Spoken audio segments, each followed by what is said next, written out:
Hello students, तो जैसे कि आपने फर्स्ट पार्ट में प्रॉफिट एंड लॉस के बारे में पढ़ा, तो अब हम इसके एग्जाम्पल्स देखते हैं। 2-3 एग्जाम्पल्स देखेंगे। तो देखिए, जैसे कि हमें एग्जाम्पल दे रखा है, Amit purchase a laptop for ₹42,500 and after using it for 1 year he sold it ₹35,000। What was the profit और लॉस? देखिए, अमित ने परचेज किया एक लैपटॉप इतने का। तो देखिए, अब परचेज किया तो खरीदा है मतलब वो सीपी है, तो सीपी ऑफ लैपटॉप कितना हुआ?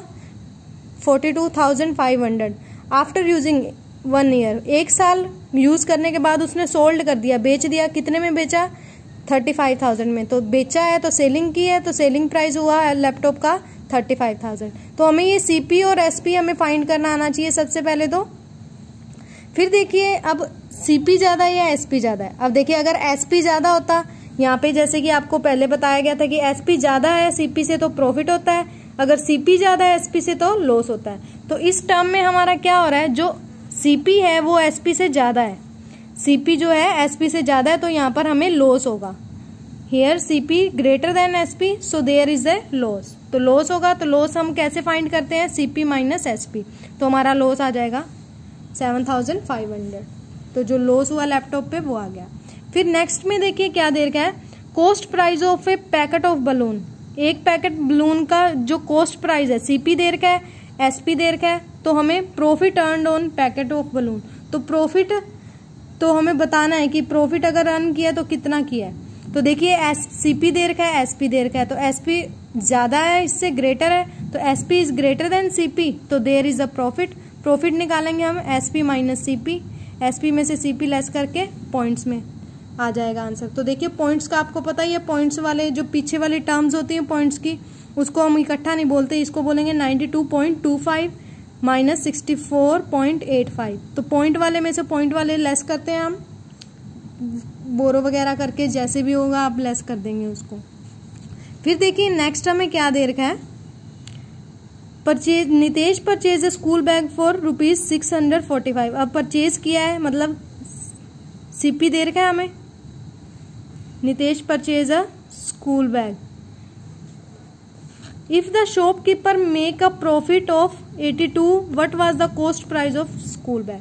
तो देखिए, नितेश ने तो परचेज किया है, शॉपकीपर की बात हो रही है यहाँ पर। If the shopkeeper make a profit of 82, अगर शॉपकीपर 82 रुपीज का प्रॉफिट रखता है तो वो कॉस्ट प्राइस कितना देगा? मतलब ये तो शॉपकीपर ने सेल कर दिया, शॉपकीपर ने नितेश को सेल किया है, तो ये हमारा सेलिंग प्राइस है 645 और प्रॉफिट उसने कितना रखा? 82। तो देखिए, अगर उसने 82 का प्रॉफिट रख के इतने में सेल किया है तो उसका कॉस्ट प्राइस क्या होगा?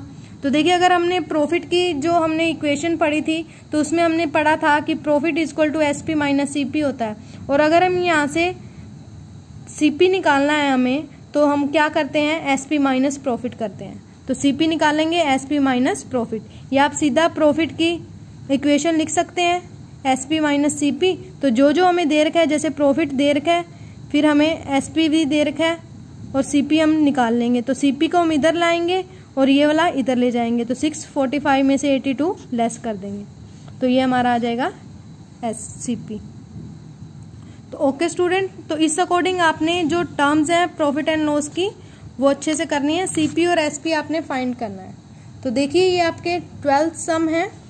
तो जैसे कि आपको ये नोटबुक में दिए जाएंगे करे हुए, तो देखिए, जैसे ये आपने सीपी और एसपी देखना है, तो कई जगह पे हमें एसपी के साथ प्रॉफिट, सीपी के साथ लॉस, या एसपी के साथ सीपी के साथ प्रॉफिट दे रखा है, तो आपने एक टर्म निकालनी है। तो आपने देखना है कि प्रॉफिट एंड लॉस की टर्म्स जो होती है वो हमें लिखनी है, बस उसके अकॉर्डिंग सारे जो हमें दे रखा है वो लिख लेंगे, और जो फाइंड करना है हम फाइंड कर देंगे। जैसे कि एसपी हमें दे रखा है, फर्स्ट सम में प्रॉफिट दे रखा है, सीपी फाइंड करना है, तो हमने प्रॉफिट की टर्म लिखी एसपी माइनस सीपी, फिर प्रॉफिट दे रखा है प्रॉफिट लिख दिया, एसपी दे रखा है तो एसपी के नीचे एसपी, सीपी नहीं दे रखा तो एज इट इज लिख देंगे। फिर सीपी को हम इधर ले आएंगे, माइनस में पड़ा है तो इधर लाएंगे तो ये प्लस में हो जाएगा, ये ऐसे का ऐसे रहेगा, और ये प्लस में है तो इधर आके माइनस हो जाएगा, तो ये हमारा आंसर आ जाएगा। इसी तरह से हमने ये 4th, 5th और 6th सम जो भी हमें सारे दे रखे हैं सम्स, वैसे हम करेंगे इनको।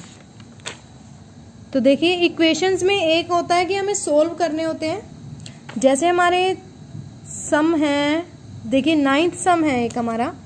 तो 9th सम में हमें कह रखा है कि a shopkeeper purchase 20 pen for rupees at rupees 6.50 each.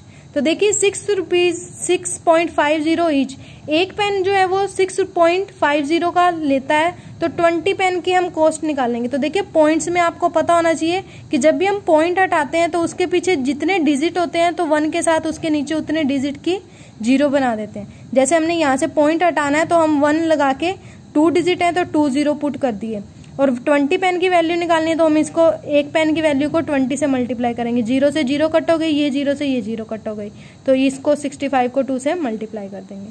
तो इसी तरह से यहाँ पे 10th सम में भी हमें एक कैंडल की वैल्यू दे रखी है, हमें 2500 कैंडल्स की वैल्यू निकालनी है। तो हमने पॉइंट हटाया, पॉइंट हटाने से क्या आया 1, और इसके पीछे 2 डिजिट है तो 2 0, इस 2 0 से ये 2 0 कट गई, फिर इसको मल्टीप्लाई कर दिया। इसी तरह से आपको ये कट करने भी आने चाहिए। तो ओके स्टूडेंट्स, आपने ये 12th के 12 सम कंप्लीट करने हैं, नोटबुक में अच्छे से राइट करने हैं, और किसी को कोई प्रॉब्लम हो तो वो मुझसे पूछ सकता है। Okay, thank you.